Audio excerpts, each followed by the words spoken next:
Good afternoon, నేను Vamshi. Welcome to afternoon prime time. చిలుకూరులో CM Revanth Reddy పర్యటిస్తున్నారు. ప్రొద్దుటూరు వెస్టర్న్ సెంటర్లో ఎక్స్పీరియం పార్క్ ను ప్రారంభించారు. ఈ కార్యక్రమంలో పలువురు మంత్రులతో పాటు మెగాస్టార్ చిరంజీవి కూడా పాల్గొన్నారు. ఇప్పుడు లైవ్ చూద్దాం.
చిలుకూరులో సీఎం రేవంత్ రెడ్డి పర్యటిస్తున్నారు. ప్రొద్దుటూరు వెస్టర్న్ సెంటర్లో ఎక్స్పీరియం పార్క్ ను ప్రారంభించారు. ఈ కార్యక్రమంలో పలువురు మంత్రులతో పాటు మెగాస్టార్ చిరంజీవి కూడా పాల్గొన్నారు.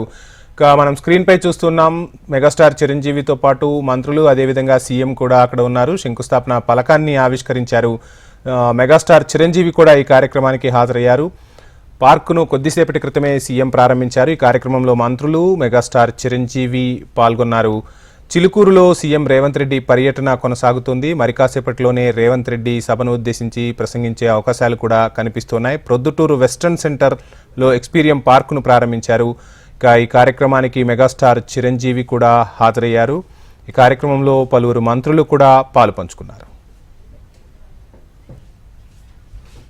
ఒక అద్భుతమైన వెంచర్ని తీసుకొని వచ్చి దీన్ని ఇంత బ్యూటిఫుల్గా 150 ఎకరాలలో 25,000కి పైగా యునీక్ ప్లాంట్స్తో 85 కంట్రీస్ నుంచి దిగుమతి చేయగా ఎన్నో సంవత్సరాల పాటు గ్రాఫ్టింగ్ చేసి ఒక 25 సంవత్సరాల నుంచి కన్నటువంటి కళని 12 సంవత్సరాలు ఎగ్జిక్యూట్ చేసి 6 సంవత్సరాలు కన్స్ట్రక్షన్ వర్క్స్లో పెడితే ఇప్పటికీ ఈ రోజున ఈ లాంచింగ్ అవుతున్నటువంటి సందర్భంగా గట్టిగా రామ్దేవరావు గారికి అలాగే వారి టీం మెంబర్స్కి అభినందనలతో ఇవాళ కార్యక్రమాన్ని ప్రారంభించేద్దాము.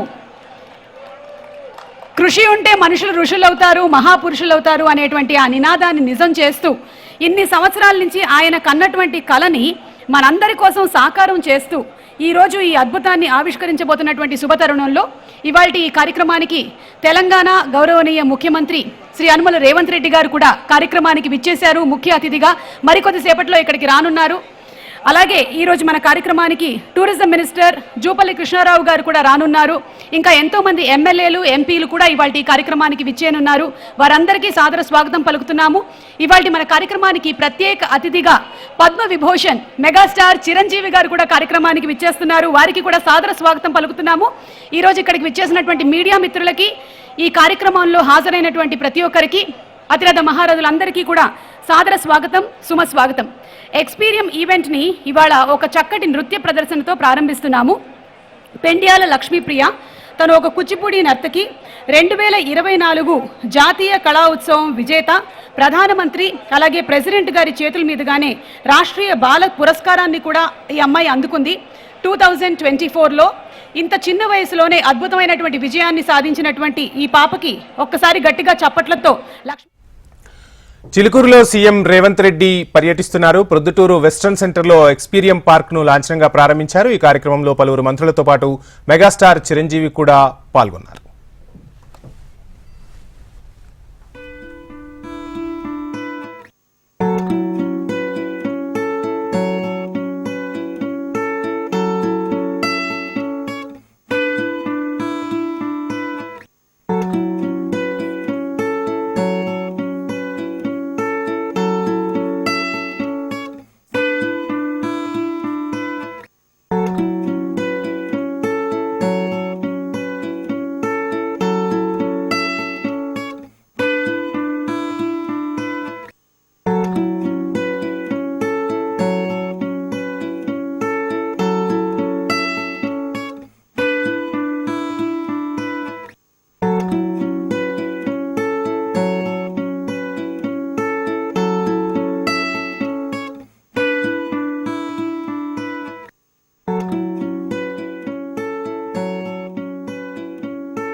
బిగ్ బ్రేకింగ్ చూస్తున్నాం. సుప్రీంకోర్టులో సీఎం చంద్రబాబుకు భారీ ఊరట లభించింది. చంద్రబాబుపై నమోదైన సిఐడి కేసులను సీబీఐకు బదిలీ చేయాలన్న పిటిషన్లను సుప్రీంకోర్టు కొట్టివేసింది. ఈ పిటిషన్పై విచారణలో భాగంగా పిటిషనర్ తరపు న్యాయవాదిపై సుప్రీంకోర్టు తీవ్ర అసహనం వ్యక్తం చేసింది. ఇదొక పనికిమాలిన పిటిషన్ అని, ఇలాంటి కేసులు ఎలా టేకప్ చేస్తారంటూ న్యాయవాదిని ప్రశ్నించింది సుప్రీం. పిటిషన్పై ఒక్క మాట మాట్లాడినా భారీ జరిమానా విధిస్తామని హెచ్చరించింది.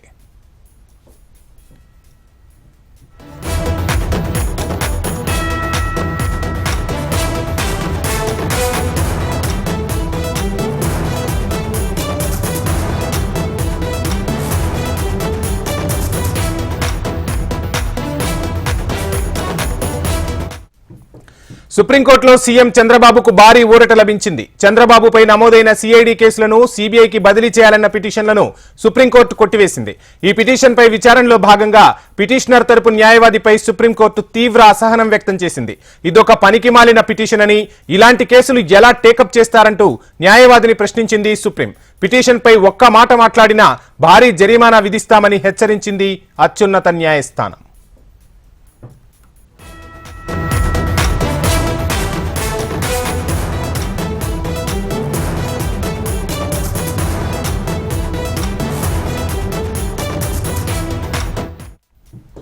సుప్రీంకోర్టులో సీఎం చంద్రబాబుకు భారీ ఊరట లభించింది. చంద్రబాబుపై నమోదైన సిఐడి కేసులను సీబీఐకు బదిలీ చేయాలన్న పిటిషన్లను సుప్రీంకోర్టు కొట్టివేసినట్టుగా తెలుస్తుంది. ఇదే అంశానికి సంబంధించిన ఫుల్ డీటెయిల్స్ మా ఢిల్లీ ప్రతినిధి రామకృష్ణ అందిస్తారు. రామకృష్ణ,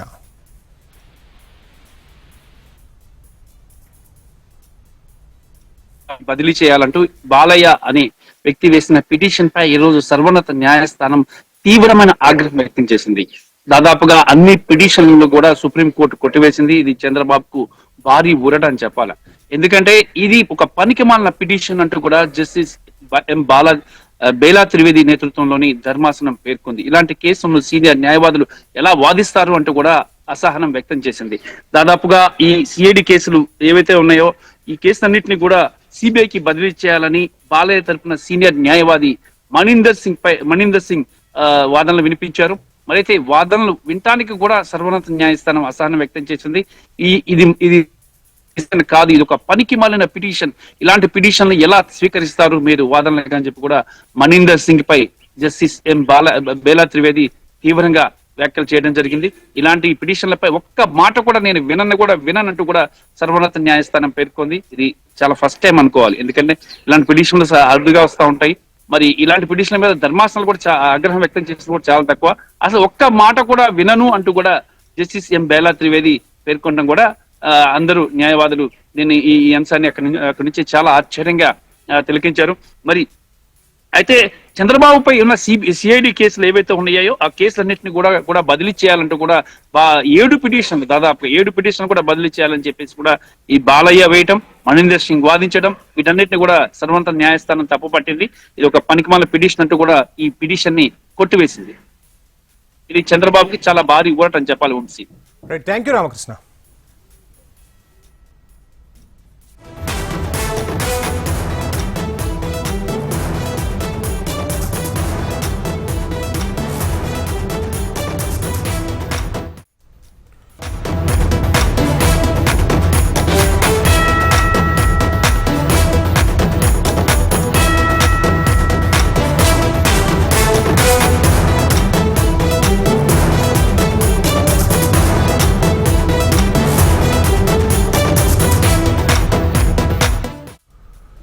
బ్రేకింగ్ చూస్తున్నాం. హైదరాబాద్ హుస్సేన్ సాగర్ ఫైర్ యాక్సిడెంట్ ఘటన విషాదం నింపింది. రిపబ్లిక్ డే రోజున హుస్సేన్ సాగర్ లో భారతమాత హారతి కార్యక్రమంలో బోటులో అగ్ని ప్రమాదం జరిగి బోటు పూర్తిగా దగ్ధమైంది. ఈ ప్రమాదంలో గణపతితో పాటు మరో 2 గాయపడ్డారు. సికింద్రాబాద్ యశోద ఆసుపత్రిలో చికిత్స పొందుతూ గణపతి ప్రాణాలు విడిచాడు. మరో 2కి చికిత్స కొనసాగుతోంది. ఇదే ప్రమాదంలో గల్లంతైన అజయ్ ఆచూకీ కోసం రెస్క్యూ బృందాలు గాలింపు చర్యలు కొనసాగిస్తున్నాయి. అజయ్ ఫైర్ యాక్సిడెంట్ లో చనిపోయాడా లేక ఎక్కడికైనా వెళ్లి ఉంటాడా అన్న కోణంలో విచారణ కొనసాగుతోంది.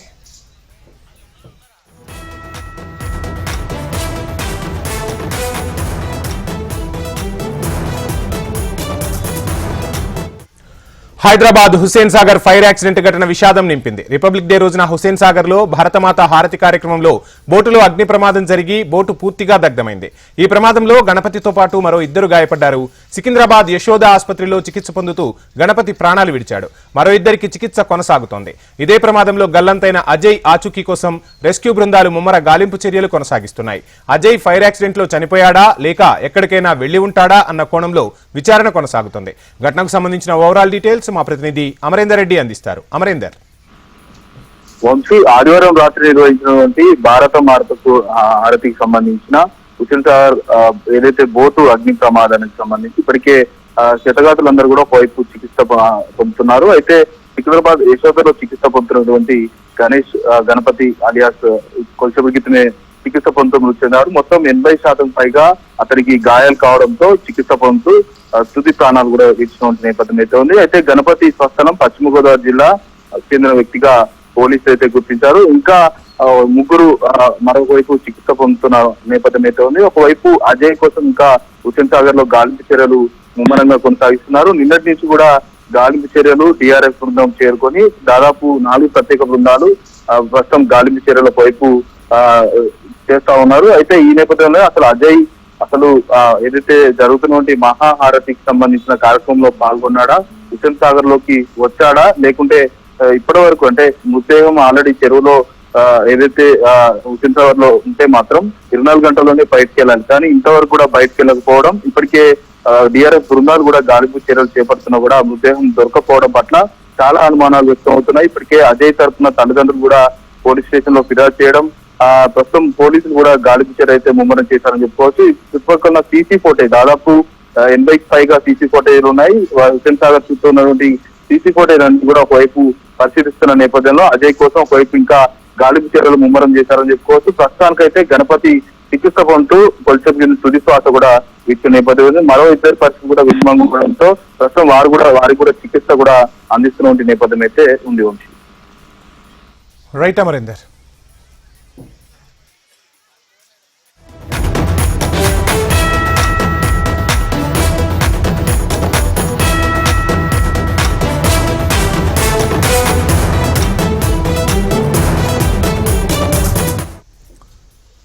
మరో బ్రేకింగ్ చూస్తున్నాం. హైదరాబాద్ నాచారంలోని ఢిల్లీ పబ్లిక్ స్కూల్ కు బాంబు బెదిరింపు మెయిల్ వచ్చింది. స్కూల్లో బాంబు పెట్టినట్లు బెదిరింపు మెయిల్ రావడంతో అప్రమత్తమైన స్కూల్ యాజమాన్యం పోలీసులకు సమాచారం అందించింది. స్కూల్లో బాంబ్ స్క్వాడ్ సెర్చ్ ఆపరేషన్ కొనసాగిస్తున్నారు. గతంలోనూ ఇదే స్కూల్లో బాంబు పెట్టినట్లు బెదిరింపు కాల్ కూడా వచ్చింది. అయితే ఆకతాయిల పనేనని అనుమానం వ్యక్తమవుతోంది.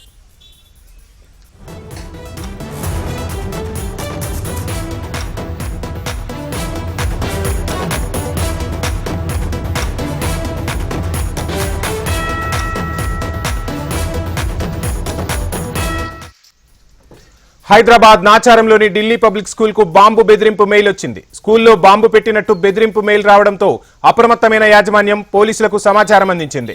స్కూల్లో బాంబ్ స్క్వాడ్ సెర్చ్ ఆపరేషన్ కొనసాగిస్తున్నారు. గతంలోనూ ఇదే స్కూల్లో బాంబు పెట్టినట్టు బెదిరింపు కాల్ వచ్చింది. అయితే ఇది ఆకతాయిల పనేననే అనుమానం వ్యక్తమవుతోంది.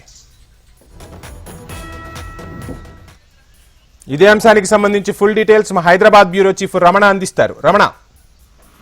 వంశీ, నాచారంలోని ఢిల్లీ పబ్లిక్ స్కూల్ కి బాంబు బెదిరింపు కాల్ రావడం తీవ్ర కలకలం రేపని చెప్పాలి. ఎందుకంటే పిల్లలంతా కూడా ఒక్కసారిగా భయభ్రాంతికి గురయ్యారు. వారందరినీ జాగ్రత్తగా బయటికి వారందరినీ పంపించేసి పోలీసులు ప్రస్తుతం బాంబు స్క్వాడ్ ద్వారా తనిఖీలు అయితే ముమ్మరంగా చేపట్టారు. ఇంకా తనిఖీలు కొనసాగుతున్నాయి. అయితే ఇదే నెలలో ఇది 2వసారి కూడా కాల్ రావడంతో ఇది ఆకతాయిల పనిగానే ప్రస్తుతం పోలీసులు అనుమానిస్తున్నారు. ప్రస్తుతం ఇంకా చర్చలు అయితే కొనసాగుతున్నాయి.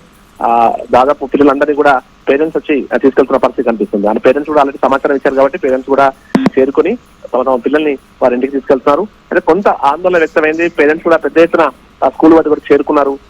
మొత్తం మీద ప్రస్తుతం పోలీసులు అయితే అది ఫేక్ కాల్ గానే దాదాపు నిర్ధారణకు వచ్చారు. ఆ కాల్ ఎక్కడి నుంచి వచ్చిన విషయంలో ప్రస్తుతం వారు విచారణ చేస్తున్న పరిస్థితి కనిపిస్తుంది. వంశీ.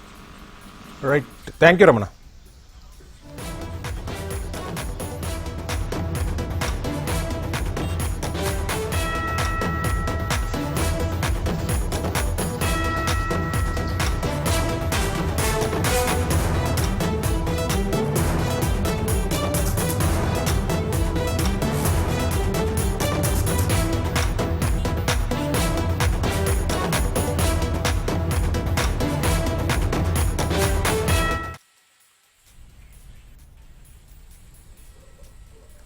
హైదరాబాద్ నాచారంలోని ఢిల్లీ పబ్లిక్ స్కూల్ కు బాంబు బెదిరింపు మెయిల్ వచ్చింది. స్కూల్లో బాంబు పెట్టినట్టు బెదిరింపు మెయిల్ రావడంతో అప్రమత్తమైన యాజమాన్యం పోలీసులకు సమాచారం అందించింది. స్కూల్లో బాంబ్ స్క్వాడ్ సెర్చ్ ఆపరేషన్ కొనసాగిస్తున్నారు.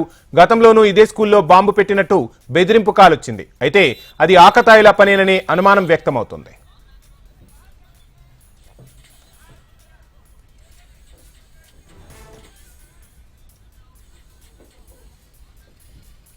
ప్రతిపక్ష బీఆర్ఎస్ పార్టీలో కమిటీలు లేకపోవడంతో నేతలు నారాజులో ఉన్నారనే టాక్ వినిపిస్తోంది. పార్టీ అధికారం కోల్పోయిన తర్వాత కమిటీలను ఏర్పాటు చేస్తామని అధిష్టానం చెప్పింది. కానీ పార్టీ అధినేత కేసీఆర్ అటువైపుగా దృష్టి సారించకపోవడంతో పార్టీ నేతలు తీవ్ర అసంతృప్తితో ఉన్నట్టుగా తెలుస్తోంది. కొత్త ఏడాదిలో అయినా కమిటీలు ఉంటాయా లేదా అనే చర్చ గులాబీ పార్టీలో జోరందుకుంది. ప్రస్తుతం బీఆర్ఎస్ లో రాష్ట్ర కమిటీ మాత్రమే ఉంది. రాష్ట్ర ప్రధాన కార్యదర్శులు ఉన్నారు. అనుబంధ విభాగాలకు కమిటీలు లేవు. విద్యార్థి విభాగం, యువజన విభాగం, మహిళా విభాగం, బీసీ, ఎస్సీ, ఎస్టీ, మైనార్టీ విభాగాలకు నూతన కమిటీలను ఏర్పాటు చేయాల్సి ఉంది. రాష్ట్ర కమిటీలో నూతన కార్యవర్గాన్ని ఏర్పాటు చేయాల్సిన అవసరం ఉంది. పార్టీ జిల్లా అధ్యక్షులను మార్పు చేయాలని పార్టీలో పెద్ద ఎత్తున చర్చ జరుగుతోంది. ఎమ్మెల్యేలు, ఎమ్మెల్సీలు, ఎంపీలకు జిల్లా అధ్యక్షులుగా కేసీఆర్ అవకాశం ఇచ్చారు. దీంతో ఇప్పుడు పార్టీ కోసం పూర్తి స్థాయిలో పనిచేసే వారికి అవకాశం ఇవ్వాలని కేసీఆర్ భావిస్తున్నారనే టాక్ పొలిటికల్ సర్కిల్స్ లో చక్కర్లు కొడుతోంది.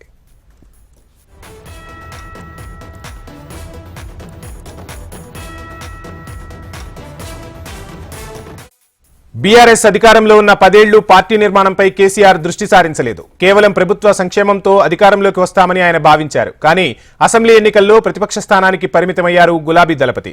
అధికారం పోవడానికి పార్టీ నిర్మాణ లోపం కారణమని పార్టీ శ్రేణులు పార్లమెంట్ నియోజకవర్గాల సమీక్షలు అధిష్టానం దృష్టికి తీసుకొచ్చాయట. దీంతో పార్టీని క్షేత్రస్థాయి నుండి బలోపేతం చేస్తామని క్యాడర్కు భరోసా ఇచ్చారు. కానీ ఏడాది పూర్తయినా ఇప్పటి వరకు పార్టీ నిర్మాణం గురించి పట్టించుకోలేదు. ఇక పార్టీ నిర్మాణం, కొత్త కమిటీల ఏర్పాటు, పార్టీ ఇంటర్నల్ విషయంగా గులాబీ ముఖ్య నేతలు కామెంట్స్ చేస్తున్నారు.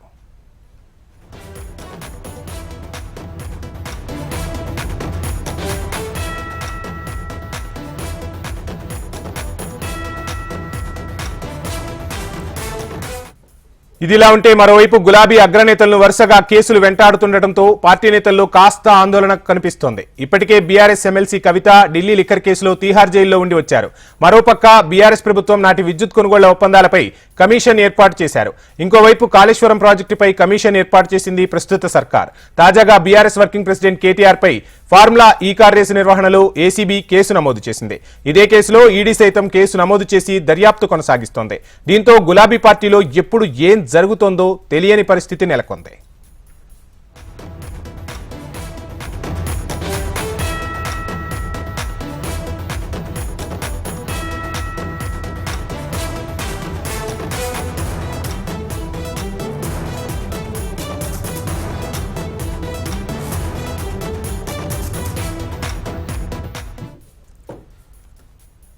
అమెరికా ప్రెసిడెంట్ ట్రంప్ సంచలన నిర్ణయం తీసుకున్నారు. అమెరికా పౌరులకు ఆదాయపు పన్ను నుంచి విముక్తి కల్పించేలా ఆ దేశ అధ్యక్షుడు డొనాల్డ్ ట్రంప్ ప్రతిపాదనలు సిద్ధం చేశారు. ప్రజలు స్వేచ్ఛగా ఖర్చు చేసి ఆర్థిక వ్యవస్థలోకి నిధుల ప్రవాహాన్ని పెంచేందుకే ఈ దిశగా అడుగులు వేస్తున్నట్టు తెలుస్తుంది. ప్రజలను ధనవంతులు చేసే వ్యవస్థ పునరుద్ధరణ దిశగా ఈ చర్య ఉపయోగపడుతుందని ట్రంప్ అభిప్రాయం వ్యక్తం చేశారు. ప్రస్తుతం అమెరికా ప్రభుత్వానికి లభించే ఆదాయంలో ఇన్కమ్ ట్యాక్స్ నుంచి వచ్చే మొత్తం చెప్పుకోదగ్గ స్థాయిలో ఉంది. ట్రంప్ నిర్ణయంతో ఆ మేరకు కోత పెడితే దాన్ని భర్తీ చేసుకునేందుకు దిగుమతి సుంకాలను వాడుకోవాలన్నది ప్రణాళికగా చెబుతున్నారు. అమెరికన్లను ధనవంతులు, మరింత శక్తివంతులుగా చేసే వ్యవస్థలోకి మనం వెళ్తున్నామని ట్రంప్ ఇటీవల కీలక వ్యాఖ్యలు చేశారు. ఇతర దేశాలను సుసంపన్నం చేసేందుకు మన వారిపై పన్నులు వేసే బదులు మనమే విదేశాలపై పన్నులు విధించి అమెరికన్లను సంపన్నులు చేయాలన్నారు. వీటిని వసూలు చేసేందుకు ఎక్స్టర్నల్ రెవెన్యూ సర్వీస్ ను ప్రారంభించానని రిపబ్లికన్ సభ్యుల సమావేశంలో ట్రంప్ స్పష్టం చేశారు.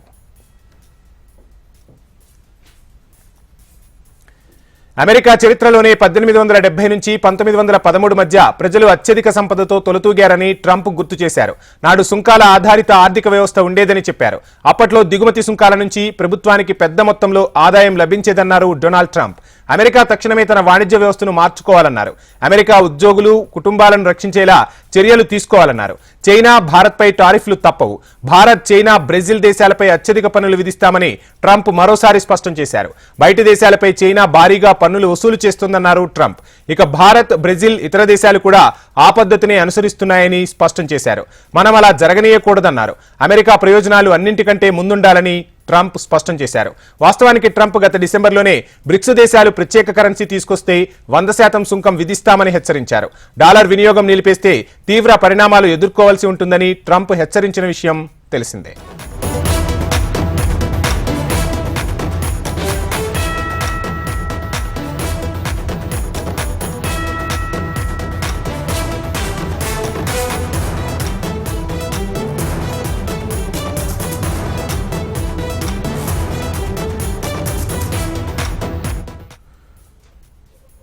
నల్గొండలో బీఆర్ఎస్ రైతు మహాధర్నాకు బీఆర్ఎస్ వర్కింగ్ ప్రెసిడెంట్ కేటీఆర్ హాజరయ్యారు. క్లాక్ టవర్ దగ్గర ఏర్పాటు చేసిన బహిరంగ సభలో కేటీఆర్ మాట్లాడుతున్నారు. ప్రత్యక్ష ప్రసారం ద్వారా చూద్దాం. మనకు పర్మిషన్ లేకుండా అడుగడుగునా అడ్డుకున్నా అవన్నీ కూడా ఎదుర్కొని ఈ రోజు రైతుల పక్షాన పోరాటం చేస్తున్న నల్లగొండ ముద్దుబిడ్డ మీ అందరికీ ఆప్తుడు సోదరుడు కంచర్ల భూపాల్ రెడ్డి అన్నగారు, గౌరవనీయులు పెద్దలు, గత 10 సంవత్సరాలుగా నల్లగొండ జిల్లాని తన సమర్థ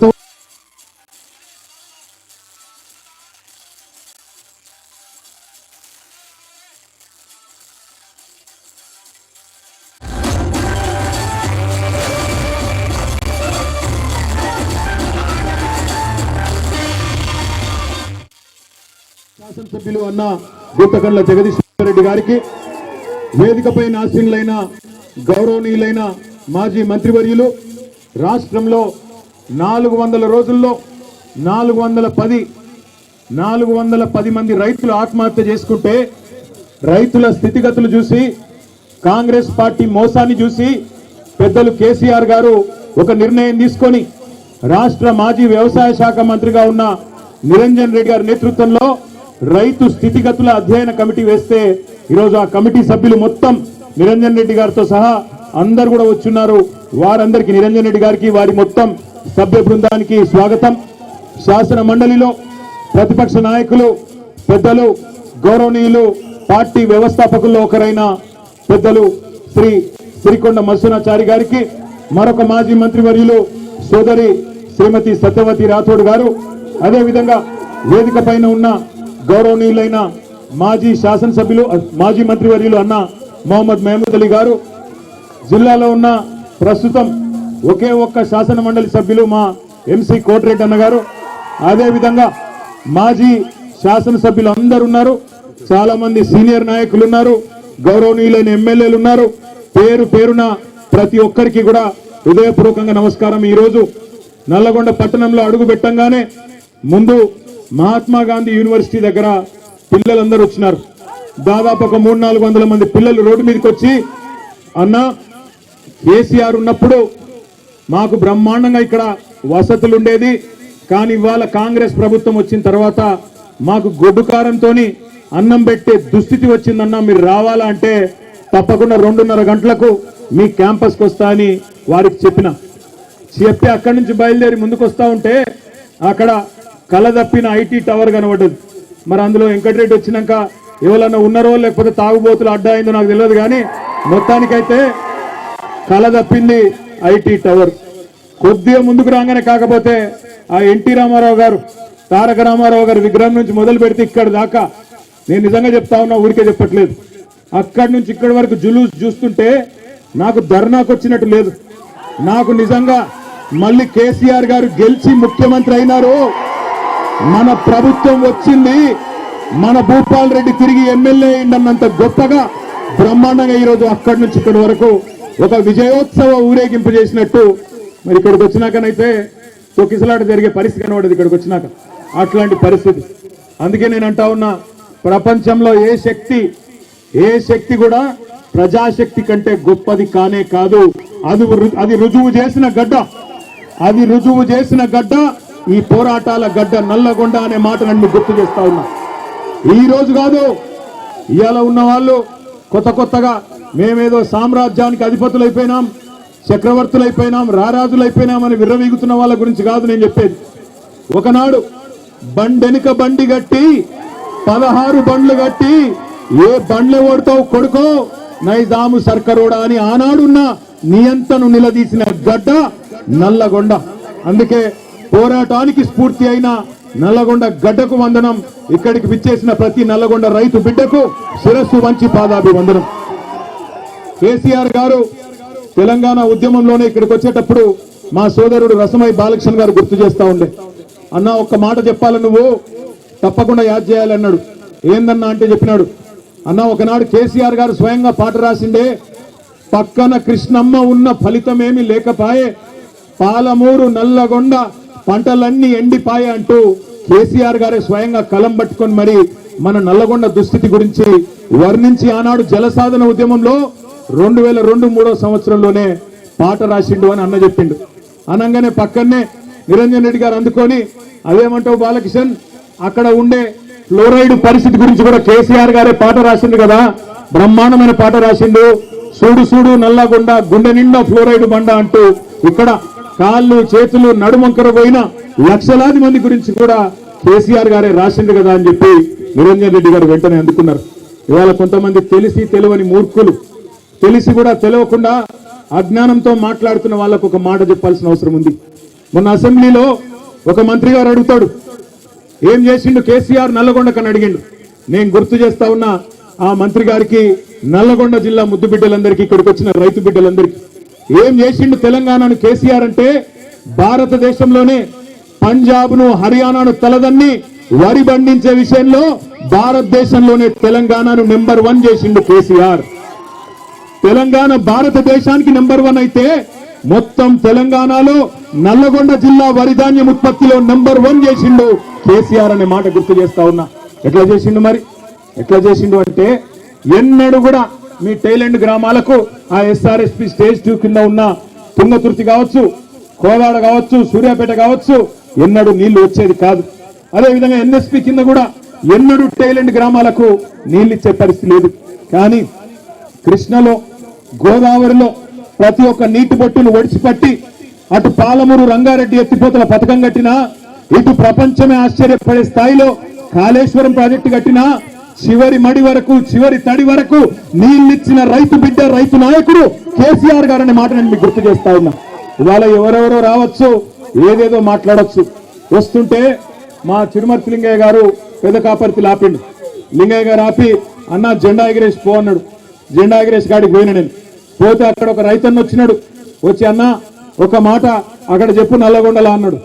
ఏం చెప్పాలి అంటే, ఏం లేదన్నా, మేమందరం కూడా నల్లగొండ జిల్లాలో పాలిచ్చే ఆవును వద్దనుకొని తన్నే దున్నపోతుని తెచ్చుకున్నాం, అందుకే మాకు కర్మ పట్టింది అని చెప్పమన్నాడు.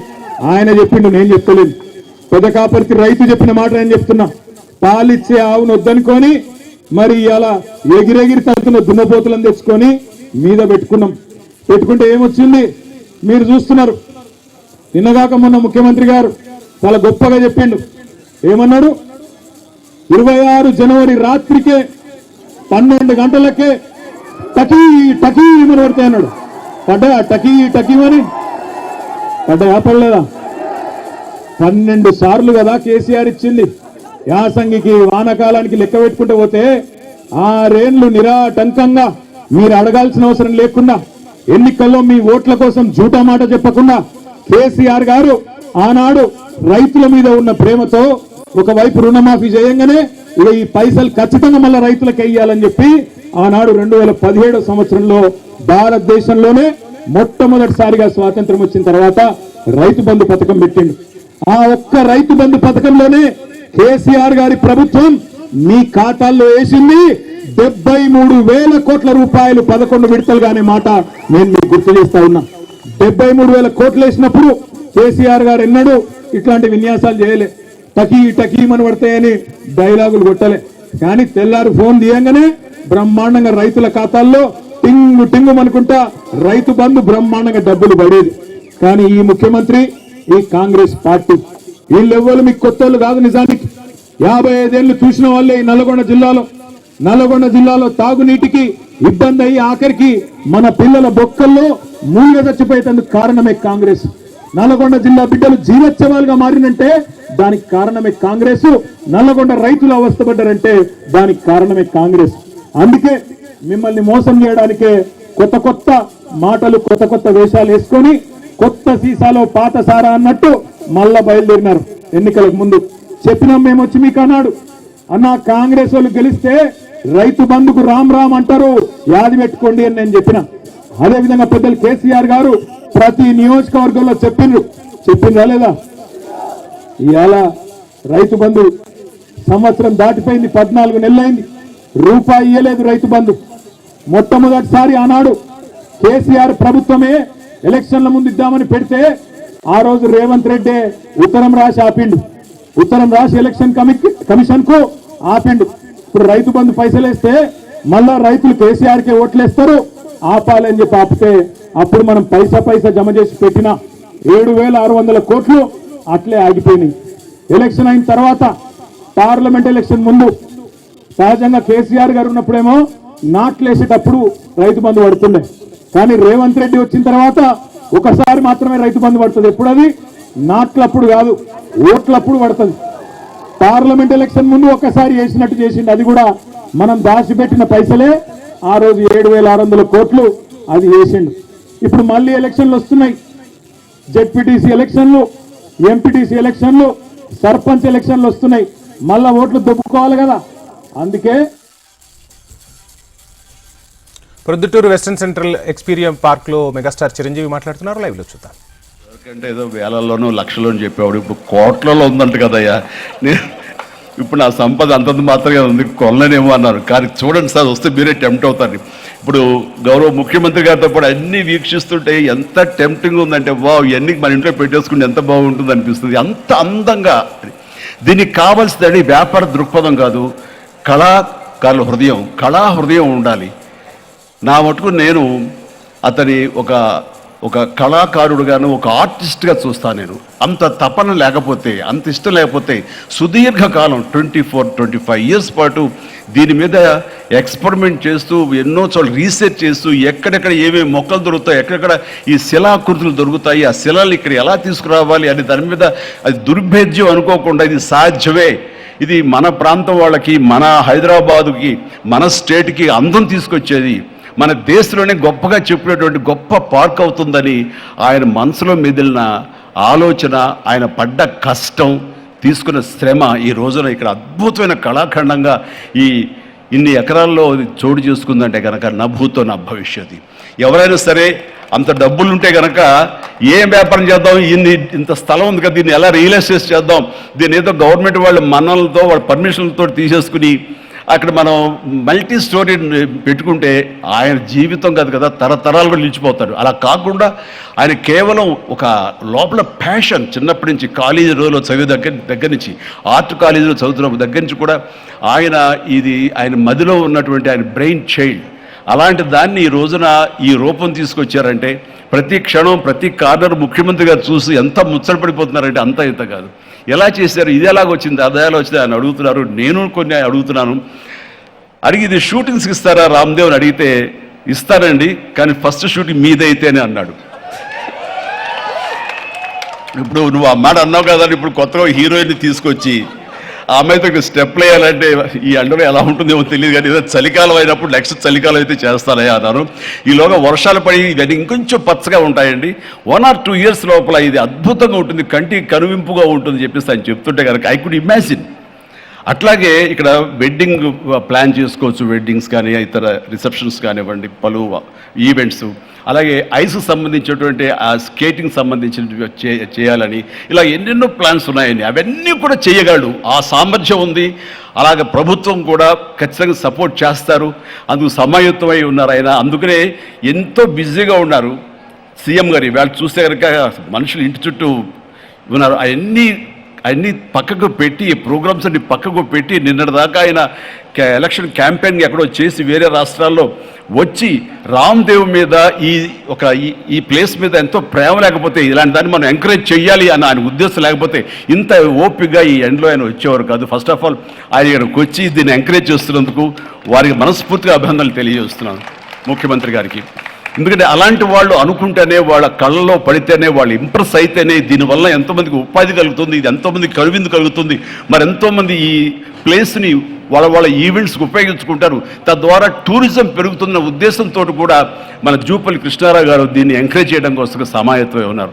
అలా ప్రభుత్వ సహకారాలు దీనికి మెండుగా ఉంటాయని ఆశాభావం వ్యక్తం చేస్తూ, మీరు ఏదైతే కనుక ఊహించారో రామ్దేవ్, అది త్వరలో ఖచ్చితంగా అవుతుంది. ఇవి అద్భుతమైనటువంటి ఒక ల్యాండ్ మార్క్ అవుతుంది, ఒక కళాకృతి అవుతుంది. అది రాష్ట్రానికి వన్నీ తీసుకొస్తుంది. హైదరాబాద్కి తలమానికంగా ఉంటుంది. ఒక హైదరాబాద్ ఒక ఇల్లు అనుకుంటే ఇంట్లో ఒక అద్భుతమైన పెయింటింగ్ పెట్టుకుంటే ఎంత బాగుంటుందో ఆ పెయింటింగ్ ఈ రోజున ఈ ఎక్స్పీరియన్స్ తోటి నేను చెప్తున్నాను, this will be a beautiful piece of art. అందుకని మరొకసారి వారికి నా హృదయపూర్వక ధన్యవాదాలు, అభినందనలు తెలియజేస్తూ ఈ అవకాశం వచ్చినందుకు అండ్ సీఎం గారితో నేను ఈరోజు ఈ ప్రోగ్రాంలో పాల్గొన్నందుకు నా సంతోషాన్ని తెలియజేస్తూ all the very best and god bless.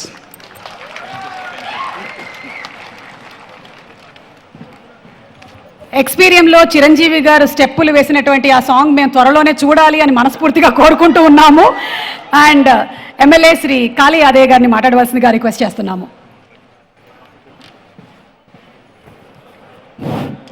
నేటి కార్యక్రమ సభాధ్యక్షులు మనందరినీ ఒక వేదిక మీదకి తీసుకొచ్చిన రామ్దేవ్ గారికి, మరి కార్యక్రమానికి ముఖ్య అతిథులుగా పెద్దలు, పూజలు, గౌరవనీయులు తెలంగాణ రాష్ట్ర ముఖ్యమంత్రి రేవంత్ రెడ్డి గారు, అదేవిధంగా జూపల్లి కృష్ణారావు గారు, టూరిజం శాఖ మంత్రులు పెద్దలు, గౌరవనీయులు మాజీ ఎమ్మెల్యే గారు, మాజీ పార్లమెంట్ సభ్యులు, ఆంధ్ర అభిమాన నాయకుడు మెగాస్టార్ చిరంజీవి గారు, సీఎం రమేష్ గారు పార్లమెంట్ సభ్యులు, అనిల్ గారు పార్లమెంట్ సభ్యులు, మల్రెడ్డి రంగారెడ్డి గారు ఎమ్మెల్యే గారు, మరి వేదిక మీద ఉన్న మా జిల్లా